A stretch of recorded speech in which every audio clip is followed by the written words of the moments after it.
It kept us waiting, but at last it's there, the Tiguan. First seen in the wild west of Europe. Shortly before the motor show premiere, Volkswagen invited journalists to Spain. One of those keen to test the car is the off-road specialist Gerhard Bieber. Wow, it looks really good here in the Outback. Nothing escapes his trained eye. More ground clearance than the Golf or Rabbit, but somehow much more compact than the Touareg, though I'd hope the design would be a bit more offensive, a bit more daring.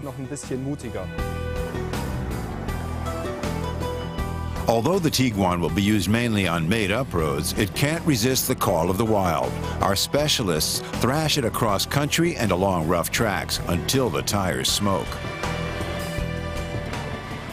Externally, you notice mainly the self-confident front end of the Tiguan, the long hood and the xenon headlights. Inside, it's well finished, typical VW quality, assured, practical, a bit conservative. A noticeable feature is the navigation system, combining all the multimedia functions. The rear seats slide and fold down, leaving plenty of space in the back. Two versions, Trend and Fun and Sport and Style, are designed for road use. The Track and Field has a special button for difficult off-road conditions. This version has a modified front end to cope with ramp angles up to 28 degrees.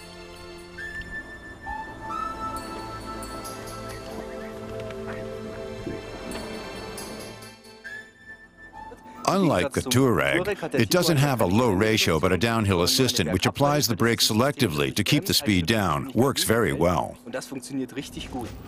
What comes down also goes up. A special hold button keeps the car going without using the clutch. Just put your foot on the throttle and up she rises. Saves clutch wear.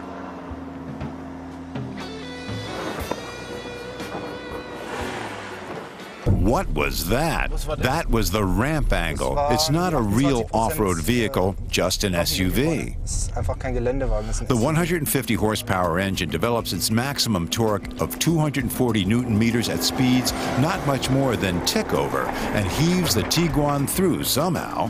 But beware of rivers and rock-strewn tracks. The Tiguan's fording depth and ground clearance are typical SUV. Ground clearance less than 8 inches. What's clever is that an electromechanical power steering doesn't pass on the jolts to the steering wheel. So what's the summary after these exhaustive tests?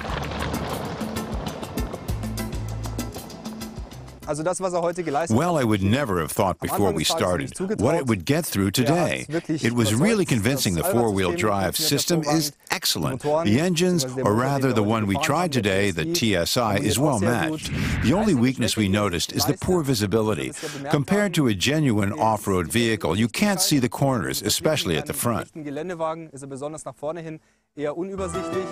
The Tiguan won over Gerhard Bieber in the Spanish Prairie. Now it just has to convince the rest of the world.